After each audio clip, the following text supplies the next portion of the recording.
জঙ্গিপুর মহকুমা হাসপাতাল থেকে মায়ের মৃতদেহ আনতে বাড়ি থেকে বেরিয়েছিলেন। পথে ট্রেনে উঠতে গিয়ে পড়ে গিয়ে মৃত্যু হলো মৃতার ছেলের বলে খবর পাওয়া গেছে। মৃত ব্যক্তির নাম আহসান আলী, বয়স 30। মৃত মা ও ছেলের বাড়ি মুর্শিদাবাদের শামশেরগঞ্জ এলাকার নিমতিতার শেরপুর এলাকাতে। শুক্রবার দিন হৃদয় বিদারক এই ঘটনাকে কেন্দ্র করে এলাকা জুড়ে শোকের ছায়া নেমে আসে। স্থানীয় সূত্রের খবর, বৃহস্পতিবার রাতে গুরুতর অসুস্থ হলে জনৈকা সালেমা বিবি বয়স 60 নামে এক মহিলাকে জঙ্গিপুর মহকুমা হাসপাতালে চিকিৎসার জন্য ভর্তি করা হয়। সেখানে চিকিৎসারত অবস্থাতে এই মহিলার মৃত্যু হয়। এরপরে ভোর রাতে মায়ের মৃতদেহ আনতে জঙ্গিপুরের উদ্দেশ্যে রওনা দেন আহসান আলী।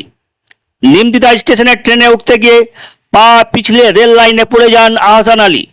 তাকে প্রায় সঙ্গে সঙ্গে উদ্ধার করে নিয়ে যাওয়া হয় হাসপাতালে, কিন্তু চিকিৎসকরা দেহ পরীক্ষা করে জানিয়ে দেন হাসপাতালে আনার আগে রোগীর মৃত্যু হয়েছে।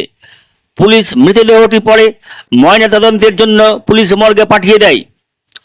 একই বাড়িতে মা ও ছেলের মাত্র কয়েক ঘন্টার ব্যবধানে মৃত্যুর ঘটনায় পরিবারের লোকজন শোকে ভেঙে পড়েছেন। আমি মা মারা যাওয়ার পরে আমি এলাম মাকে নিয়ে যাওয়ার জন্যে। তারপরে আমরা 3 ভাই মিলে এলাম। আসার পরিপ্রেক্ষিতে আমার ভাই বাড়ি গেল। বাড়ি যাওয়ার পরিপ্রেক্ষিতে আমরা তো বাড়ি গেছে ভেবেছি বাড়িতেই ছিল।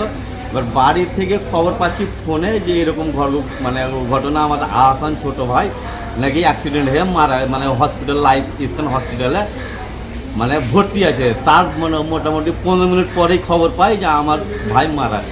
ভাই কোথায় আসছিলেন? ভাই আসছিল আমাদের কাছে, জঙ্গিপুর হসপিটালে আসছিল। মা কি ভর্তি ছিলেন জঙ্গিপুর হাসপাতালে? মা 1টার দিকে মারা গিয়েছিল, ঠিক আছে। মার দেহ আনতে এসেছিলেন? হ্যাঁ, দেহ আনতে এসেছিলাম। তো ডাক্তার বললো যে এরকম প্রবলেম, ডাক্তার না এলে দেহ ছাড়া যাবে না। ওই জন্য আমরা রাতটা ছিলাম। ভাই কি মাকে আনতে এসে মারা গেলেন? মাকে আনতে এসে মারা গিয়েছে। কোথায়, ট্রেন থেকে পড়েছিলেন না কোথায়? ট্রেন থেকে পড়েছে, আমি জাস্ট দেখিনি। যারা দেখেছে তারা হয়তো বলতে পারে জাস্ট ট্রেন থেকে পড়ে গেছে, চাপতে গিয়েই হয়তো পড়ে গেছে। কি নাম ভাই? আহসান আলী।